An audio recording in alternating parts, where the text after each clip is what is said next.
Alors je vous montre le problème, plutôt je vous fais écouter. Là ça va.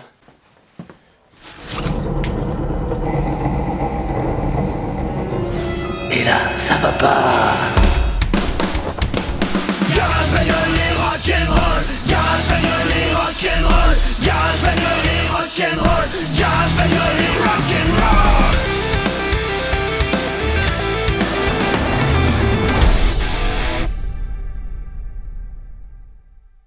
Hey, salut à tous, bienvenue sur Garage Bagnole et Rock'n'Roll, l'émission où tous les 4-5 ans on change les roulements. Là vous avez entendu, hein, le roulement arrière gauche de la Twingo est mort de chez mort. Quand ça fait du bruit comme ça, il est grand temps de les changer et j'avais changé les deux roulements arrière, il y a de ça donc à peu près un peu plus de 4 ans maintenant. L'opération principale c'était le remplacement complet des freins arrière. Et les tambours de frein arrière étaient venus avec des roulements déjà pressés dedans. Si vous n'avez pas vu cette vidéo, je vous remets le lien ici en haut à droite et en bas dans la description. J'avais fait faire 2 devis chez des garagistes et j'avais trouvé que j'avais économisé environ 800 € en faisant le changement des freins arrière moi-même, avec en bonus le remplacement des roulements. Et j'avais fait le calcul en ajoutant le prix de tous les outils que j'avais utilisés, et bien j'étais encore gagnant. Mais bon, malheureusement, voilà, il y a un roulement qui a pété, je vais le remplacer. Ce coup-ci, j'ai juste acheté le roulement, hein. Je vais pas de nouveau tout rechanger. Alors, normalement, ça devrait être une opération simple, j'espère. Et je commence par enlever la roue arrière gauche. Et oui, même ça, j'arrive à rater.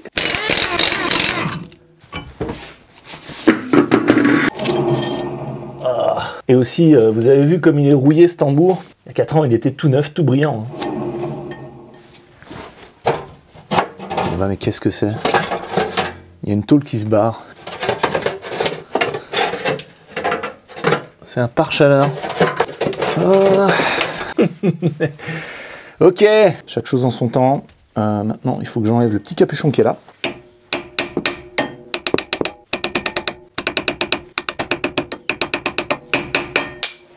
Et maintenant, je dévisse l'écrou de cardan, enfin c'est plutôt écrou de fusée. Il n'y a pas de cardan derrière. Hein.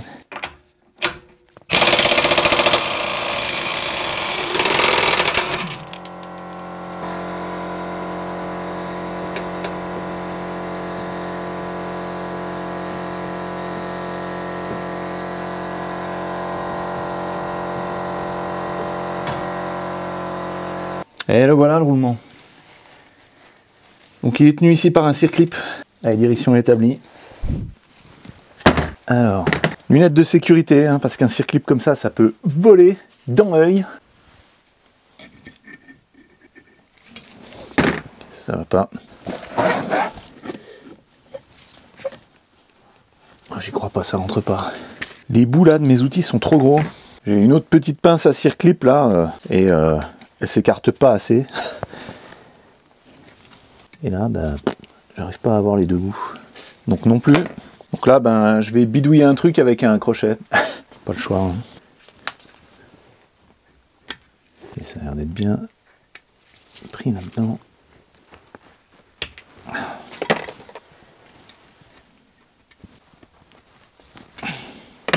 Ça ne va pas, alors j'essaye avec un autre. Tout ce que je vais réussir à faire, c'est péter le truc. Tournevis. Non. Ou alors je force avec l'outil. Une autre option, c'est que je peux retailler l'outil aussi. Rien. Dans mon assortiment de chasse-goupilles, j'en ai une là qui a la pointe qui rentre dedans.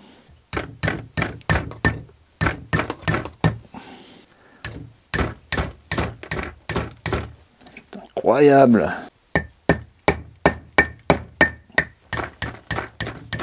Est-ce que je retaille les ergots de mon outil?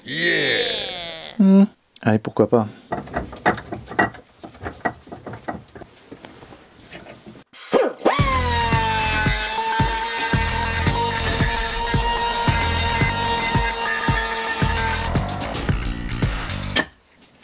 Mais comme j'ai arrondi le bout, ça glisse. Ah. Ça va pas ce que je vais faire. Bon ben, j'y vais à la lime. Je vais prendre mon temps. À tout à l'heure.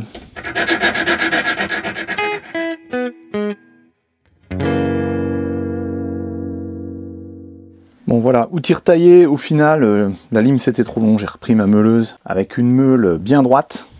J'espère que ce coup-ci, ça va marcher.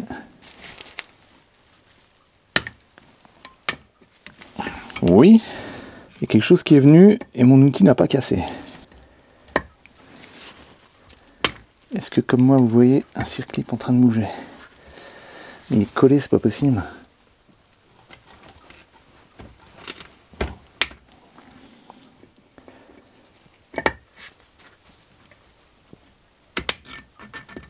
Voilà. Victoire. Maintenant, presse. Le roulement va sortir du côté où on a enlevé le circlip. Donc je vais mettre le tambour comme ça. Alors là j'ai une douille de cardan qui rentre pile dedans, ça devrait le faire.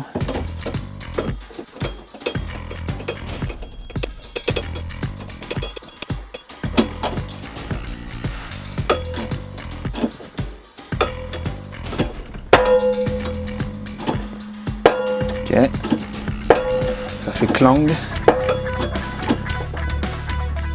J'espère que je suis pas en train de sertir la douille dedans. Ça va, ça avance.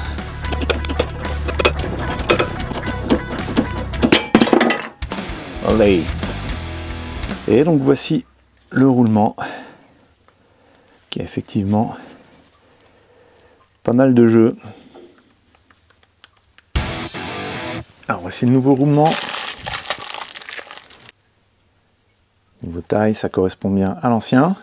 J'ai trouvé encore une autre douille de cardan plus large, celle-là, qui va pile au diamètre là. En fait, c'est même légèrement en dessous du diamètre du roulement, ce qui est très bien. Il faut vraiment que ça vienne appuyer ici sur le bord et pas au milieu. Là, c'est du plastique simplement. C'est un petit joint là, il faut essayer de pas l'éclater. Alors attention, certains roulements ont un sens de montage, c'est-à-dire qu'ils se montent soit comme ça, soit comme ça.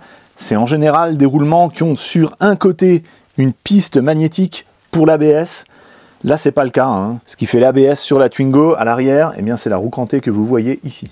Je nettoie un coup l'emplacement du roulement au nettoyant frein, histoire de ne pas insérer des crasses dedans. Et je graisse l'emplacement du roulement. Alors j'ai de la graisse en spray. Voilà, pareil, un coup de graisse sur le roulement lui-même. Vous en mettre une tonne, hein, en étal. Alors, il va rentrer par là, de l'autre côté.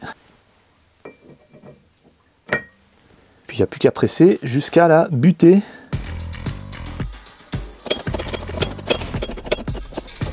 Allez, c'est parti. Ça va tout seul.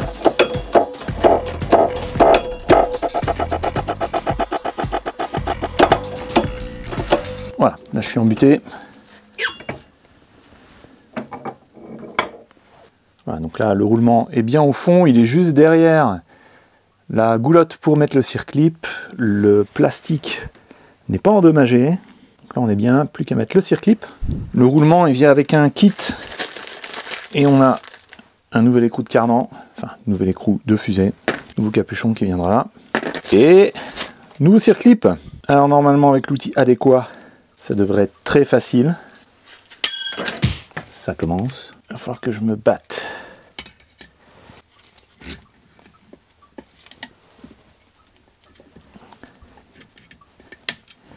C'est pas mal. Donc là, il est dedans au bout là. Et pour l'autre côté, je vais taper un petit coup là.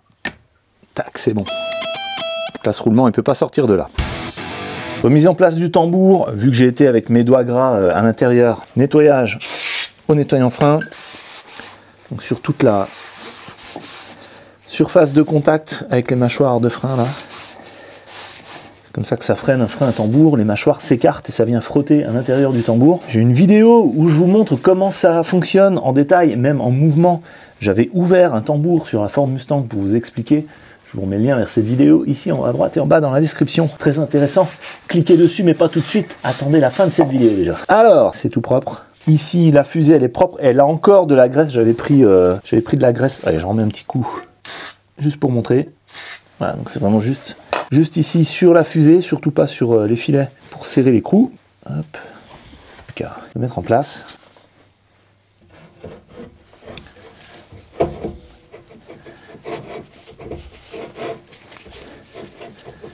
Alors c'est normal que le tambour vienne lécher comme ça les mâchoires. Hein. Voilà. Donc là le mien, vous entendez déjà? Vous n'entendez rien, c'est déjà bien. C'est de bon augure. Dans la vidéo où j'avais refait complètement les freins arrière, pour extraire les tambours, il avait fallu que j'utilise un outil spécial, un extracteur de tambour justement. Et ça avait un petit peu tout détruit à l'intérieur. Bon, c'est pas grave, hein, vu que je changeais aussi toutes les mâchoires. Mais voilà, ça arrive que quand les tambours sont usés, il y a une petite lèvre qui se forme sur le bord et on n'arrive pas à ressortir le tambour comme ça. Donc là, le truc, c'est de passer par un des trous de vis de roue ici et d'aller au niveau du rattrapage automatique et avec un tournevis de le faire tourner dans l'autre sens pour que ça rapproche un petit peu les mâchoires. C'est un peu compliqué, je sais même pas si on peut le faire sur cette voiture là et je suis bien content de ne pas avoir eu à le faire. Là c'est sorti sans problème. Et voilà, sachez que parfois il faut ça. Donc là cet écrou, il va falloir le serrer fort, c'est 170 Nm.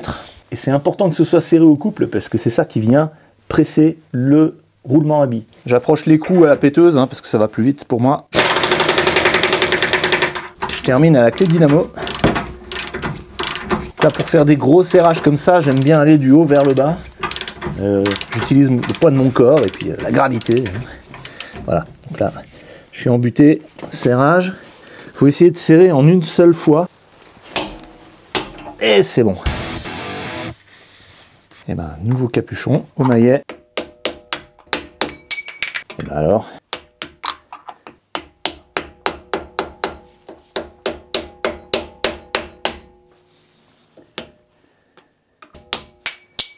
Ah bon hein, tu vas pas me faire des problèmes toi maintenant.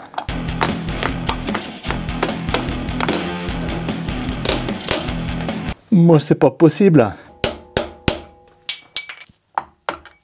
Je sens que je vais remettre l'ancien. Je passe au maillet plus gros. Bah voilà.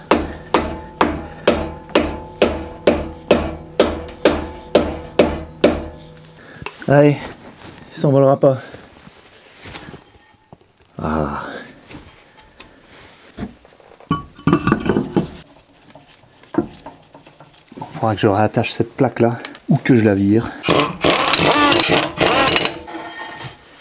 Ce qu'on entend, c'est juste une mâchoire de frein, comme elles ont bougé, qui lèche un petit peu le tambour. Et là, il n'y a plus de bruit de roulement. Hein. Nice. Bon. Je vais quand même essayer de réparer le pare-chaleur qui se balade là-bas.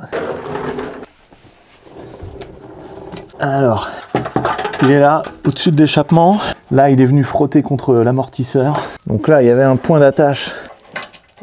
Ça a complètement rouillé. Je vais descendre un petit peu l'échappement. Donc eau savonneuse. Et puis j'ai une pince qui devrait aider. Voilà.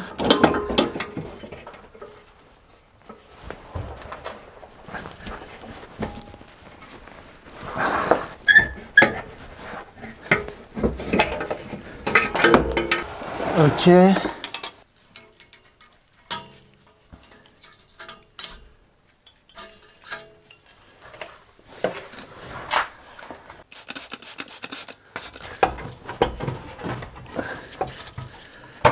Ok. Donc là il est descendu. 1, 2, 3, 4 points d'attache.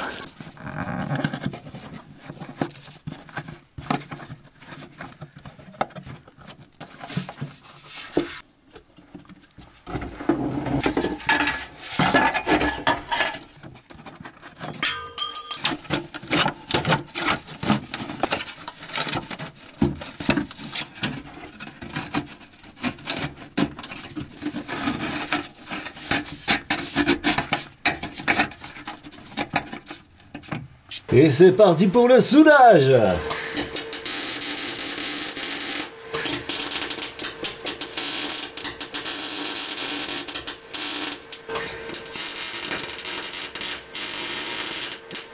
Ok, c'est pas les plus belles soudures, mais là, le pare-chaleur y tient. Donc c'est le plus important. Je remets en place l'échappement.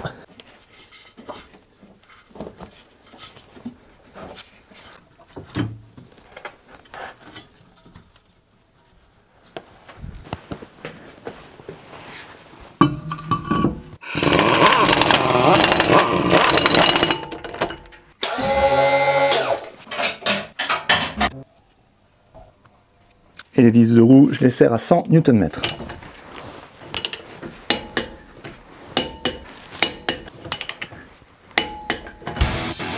Allez, test sur route.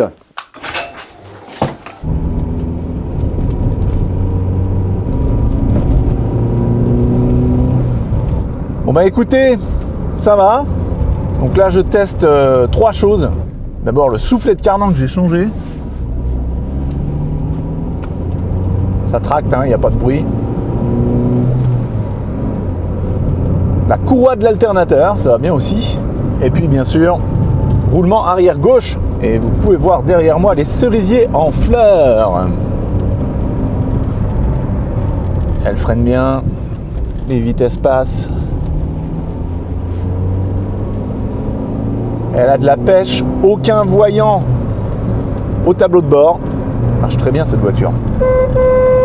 Klaxon marche.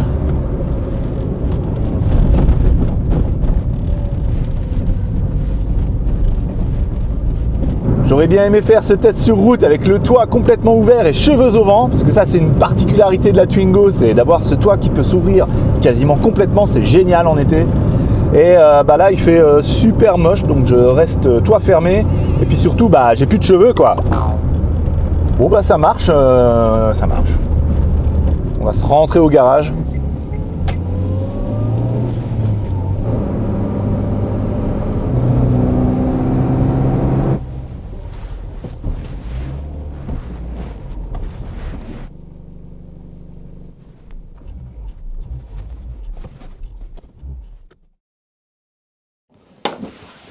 Ok, c'est bon, tout est toujours en place. Voilà, j'espère que cette vidéo vous a plu. Comme vous avez pu le voir, j'ai utilisé une presse hydraulique pour sortir et insérer le nouveau roulement à billes. C'est l'outil qu'il faut pour faire ce genre de travail. Il existe des super lourds, des extracteurs de ce genre. Voilà, ça, avec des tiges filetées comme ça, c'est plutôt pour extraire des cylindres blocs. Maintenant, ce genre de coffret, c'est pratique parce que ça vient avec des cylindres comme ça de diamètres différents et c'est pratique pour la presse. Il y a des cales. Il faut aussi avoir des pinces à circlip correctes. Donc celle que j'ai retaillée, c'est celle-là. Mais vous voyez que voilà, j'en ai encore 3 autres, donc ça va. Et puis je pense que j'ai pas trop mal fait. Donc, eh bien, comme d'habitude, lien vers tous ces outils en dessous dans la description. Avec des bons outils, on fait du bon boulot. Pour le prochain épisode, pensez à vous abonner et à activer la cloche parce que la prochaine voiture qui entre dans ce garage, c'est le Rodius. Rodius, nanana, c'est le Rodius. Oui, pas mal ça. Allez, en attendant qu'on se revoie, je vous laisse ici la playlist de la Twingo. C'est tous les travaux que j'ai fait sur la Twingo. Si vous cherchez une opération en particulier de réparation ou quoi, il y a des chances que ce soit là-dedans. En dessous, un super épisode à découvrir. Moi, c'est François. Je vous dis à la prochaine sur Garage Bagnole et Rock'n'Roll.